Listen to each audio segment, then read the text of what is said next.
a few more paper caps replaced. And now our picture geometry looks good, both vertical and horizontal.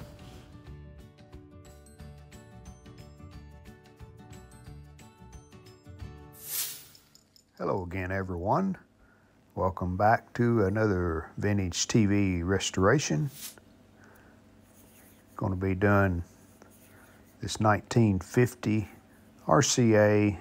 It's called the Cumberland, and the model number is a 2T-60.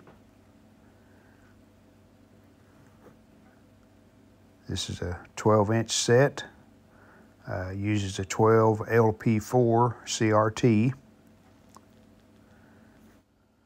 Did a previous video back when I first bought this set, and we tested that CRT. It was acceptable. There's the chassis number, KCS45A. Yeah, the top of this cabinet is pretty rough. We've got some veneer missing there on the edge, but the sides look really not bad at all. The front, the speaker grill, and the cloth's still there. Original knobs. The bezel around the CRT is okay. Here's a look at the back. So let's take it off and get a look at the inside the cabinet and pull the chassis out.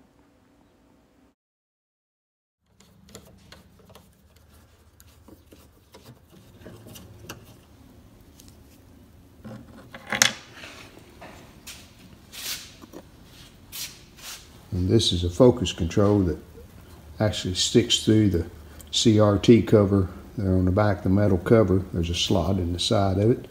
That's how you adjust the focus. Let me get the bolts out of the chassis and we'll pull it out. Let's see if we can get these knobs off.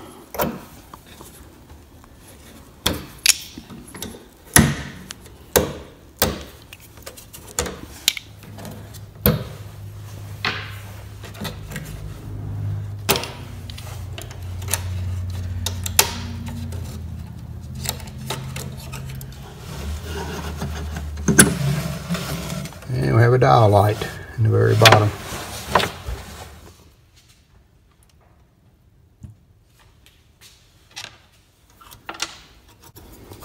That's a speaker plug, and then there's that dial light. It's kind of like what I see under the chassis here. Just first glance, looks like everything is pretty much in original condition. Now when I get to looking closer, sure, I might find parts that have been replaced. Alright, get the chassis down here in the basement shop. Here's a service literature. With the SAMs, this is really one of the most helpful things that they put in their schematics. You got the voltage and resistance measurements. That really comes in handy. Uses 20 tubes plus the picture tube, so we've got a total of 21 tubes if you count the CRT. One feature I see that's really different on this set is a fine tuning, and it's just an arm on a pivot, and it moves a coil up and down on the tuner itself. Well, that's kind of really unique. I've never seen one like that. And a couple of interesting things here on the back. This is an AGC, but it's not a control. It's an AGC switch. And if we look on the back underneath, there's a switch.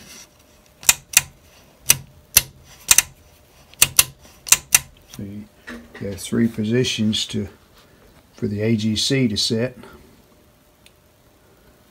And then this switch, that's a phono TV switch, and here's a phono input right here.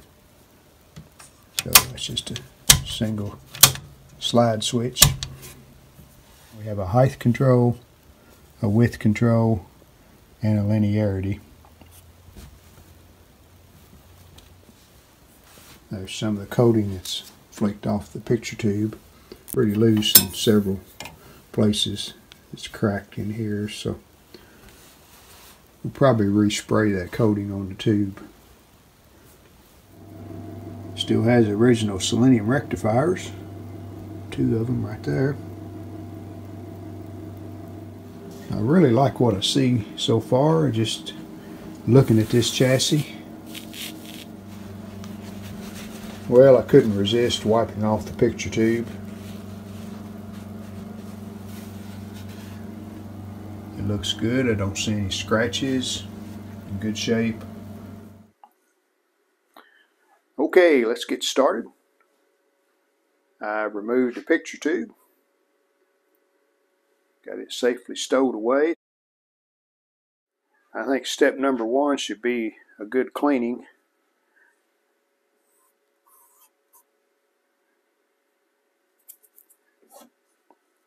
And while we're at it, because I'll be pulling all the tubes out to do some cleaning, we'll check the tubes.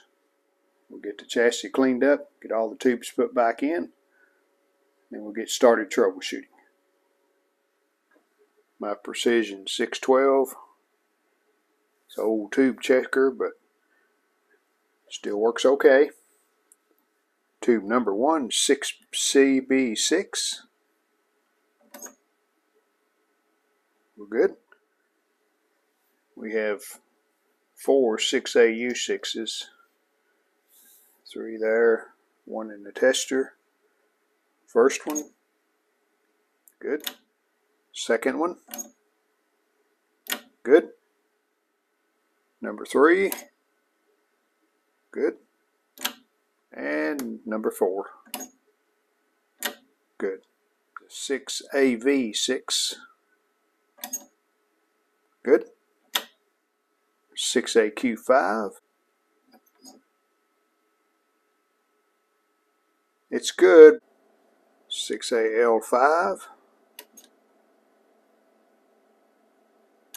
good. Another 6AL5. It's a 12AU7, good. And another 12AU7.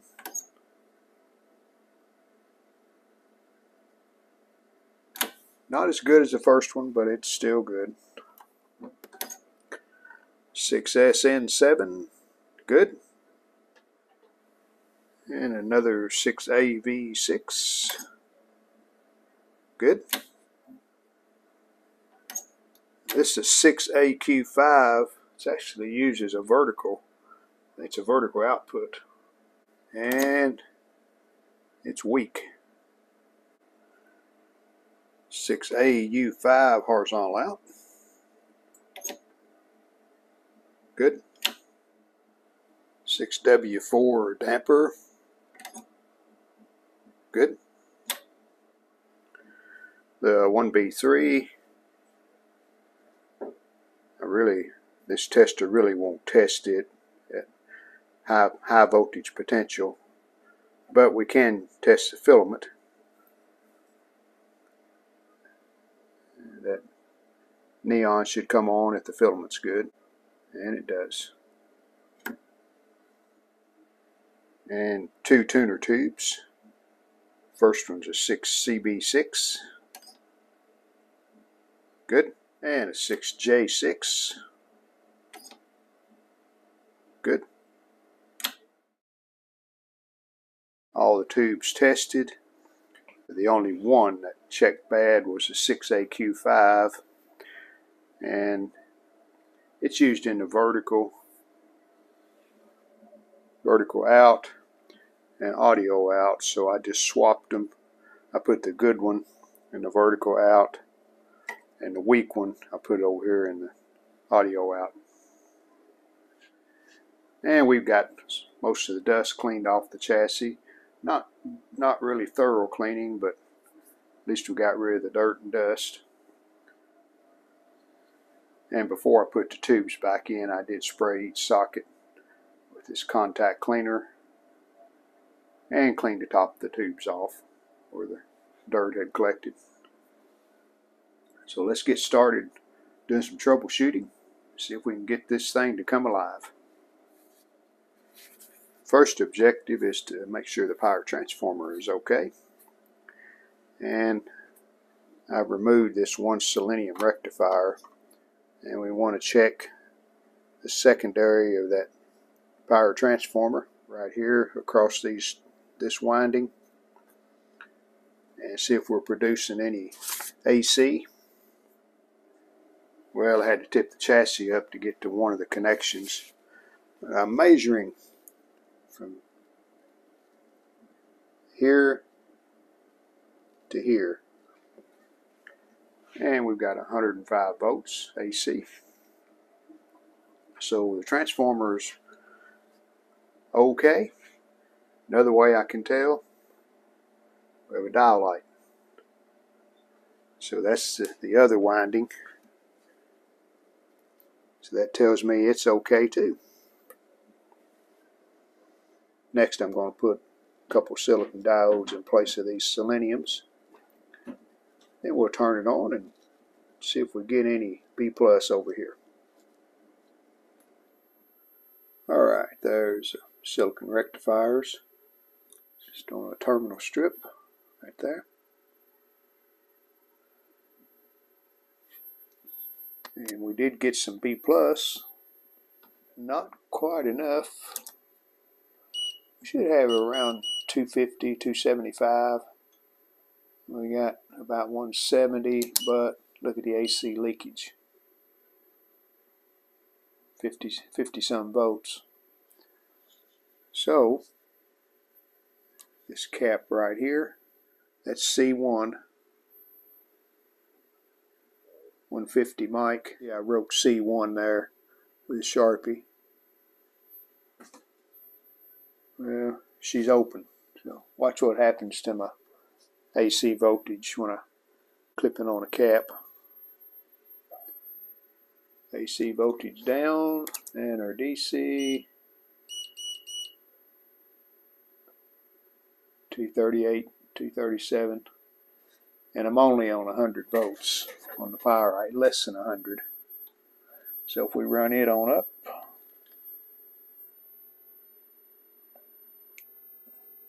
at 110, so that's about right, 268. So our B+ is up to where it should be. It did, I know, but that will only last. It has some sound. High voltage. I don't think we're doing much there yet. Yeah, a couple of thousand volts.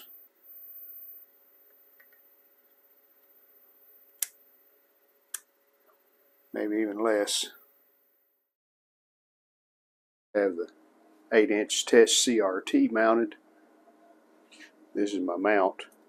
Piece of masking tape. As long as we hold it back against the yoke, it's good enough.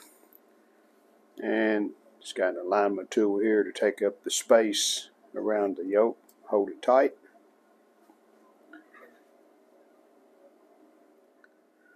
A little bit going on, but high voltage still really low.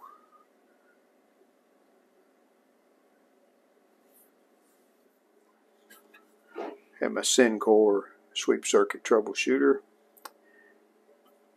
and I'm just checking cathode current. And the tube we have is a 6AV5, and you see we need to on 3. So we're on 3. We've actually got about what we need there. Almost 100 milliamps. And it's supposed to be 80 to 100, so nothing wrong there. I've taken off this cover that was on the back of the high voltage cage. See, it's got a slot for the anode lead to go through. And now I can get to the back of the damper tube socket and almost get to the horizontal output tube socket. It's buried down in there. This is not a very servicer friendly chassis on the high voltage section, so I may have to remove this too to get into this circuit. I do see one paper cap right there that we need to change, and just an easier way to check some things.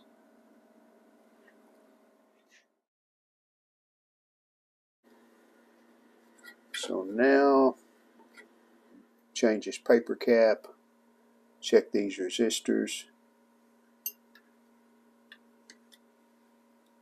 and then we'll put it back in place and see if we made any improvements. Put the cover back, and I changed those two yellow caps. I think you can see them. Changed the two caps. Changed one resistor. There's a 47 ohm coming from a drive of the oscillator tube into the output tube. But the main problem was this cap that was right here.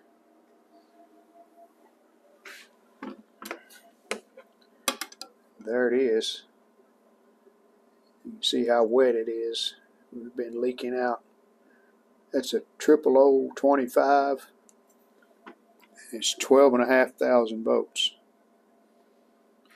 And that attached pin 2 of the rectifier tube over the ground. So there you can even see where it's leaked right there. The way I found that was, obviously you could see that it leaked out, but we should have had a reading of infinity or nothing from pin 2 to ground of the rectifier tube, and we had a reading of about 500,000 ohms, and that was that defective cap. Another thing I noticed, the 1B3, this is the one that was in it. I replaced it thinking it might have been bad, but it was getting extremely hot. And that was a reason, because it was trying to work. The high voltage was being pulled down by that bad cap. So let's turn it on. I think we'll see we've got some high voltage now, and should make a difference. Well, we got something to work with now. Kind of jumping around, but at least we do have some high voltage and some raster.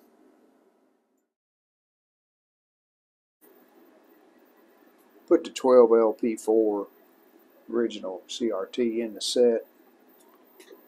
That test tube was just with the focus magnet, just causing a lot of problems. And now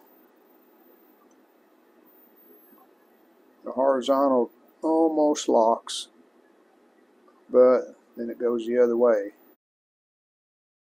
So next steps, paper caps. I'll start changing those, and I'll start in the deflection circuit. See if we can make any improvements.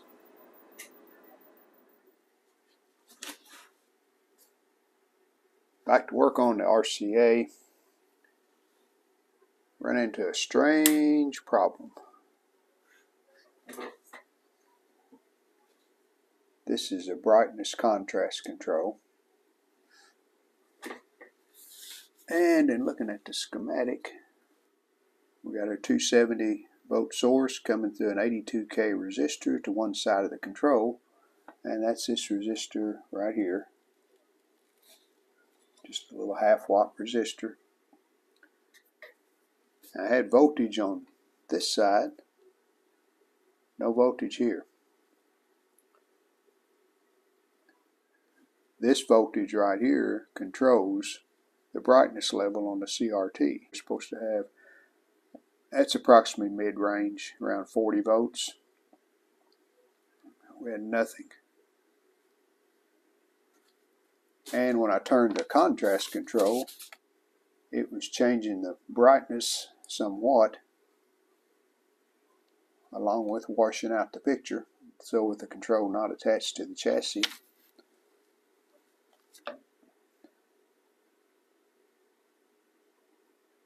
now we have brightness control. Now watch when I attach the control over to the chassis.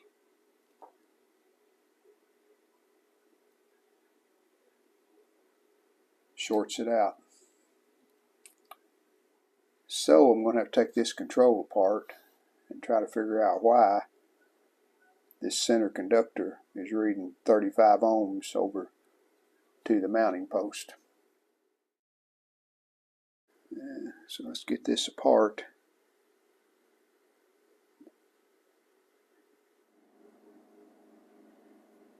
Alright, I think I found a problem.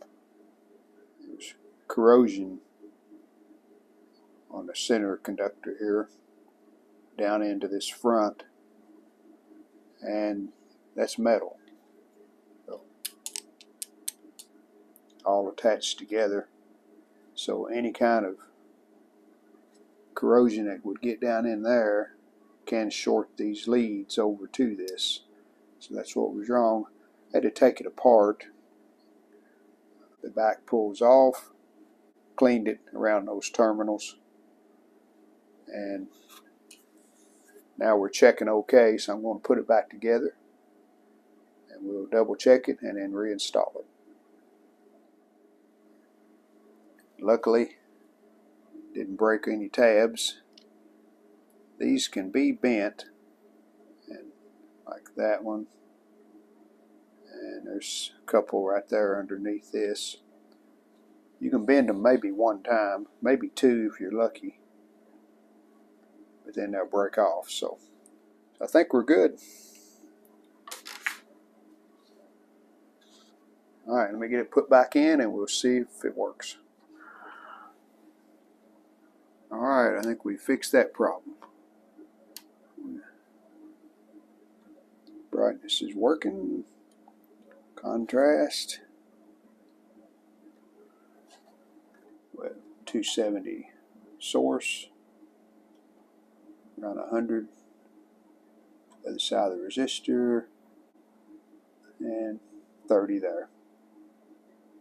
That goes directly to the CRT.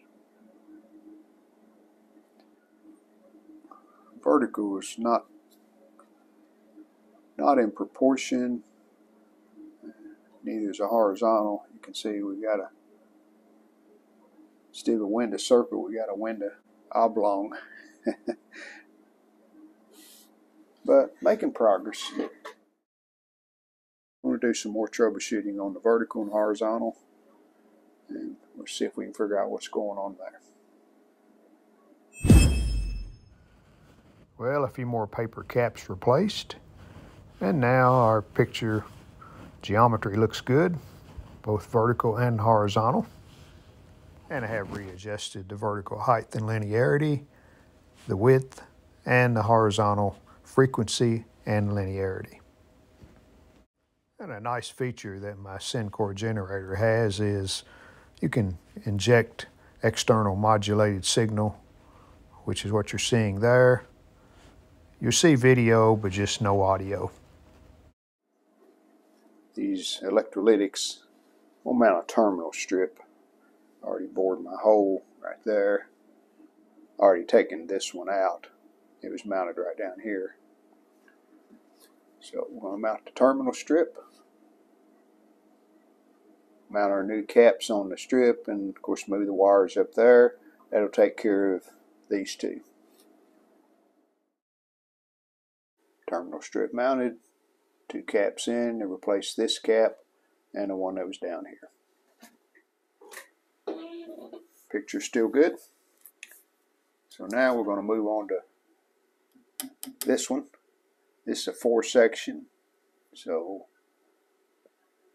First glance, I'm seeing a screw right there that I could probably use for a terminal strip. Let me look this over and I'll show you what I come up with.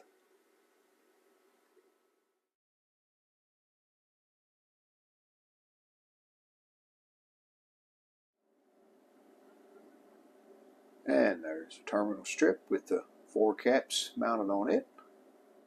And I just took out the old cap to make more room. So that takes care of the electrolytics.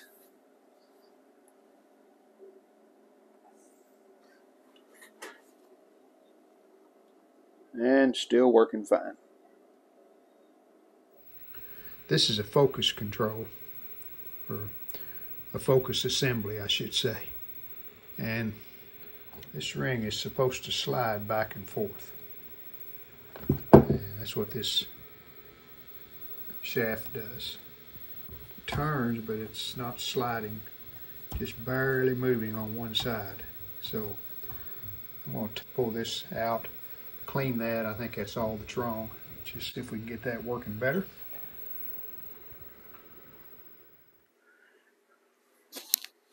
Alright, working much better now. And this seems to be the sweet spot right in there. So we're looking good. I need to recoat this tube. We're not making contact with the spring on the, with any dag coating on either side. There's 2 springs. There's the other one. And it's just resting against glass only, so we need to recoat that. Alright, strap's loose. And we've got a bracket. Sets against the front of the CRT. Holds it in place. So we'll just take out 1 screw. Let that drop down.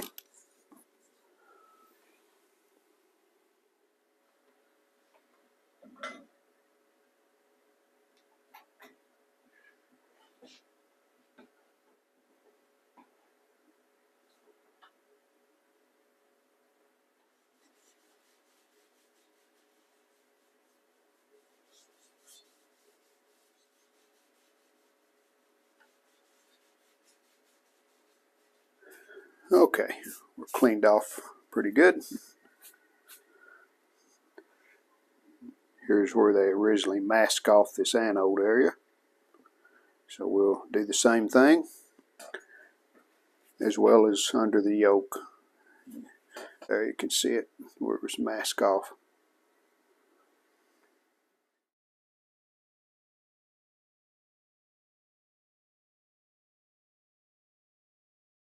I might spray 1 more coat in this area because that's where those 2 springs, the discharge springs, go.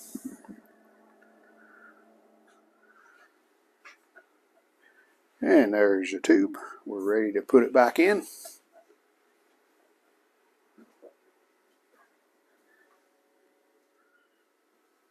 A little bit more cleaning while I had the tube out.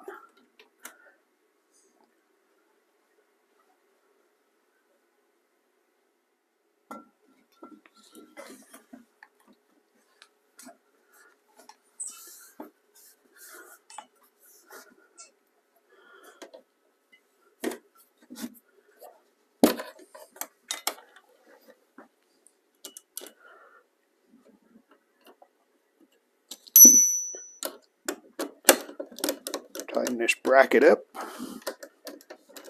That sets the positioning on the tube from front to back. And tighten the band.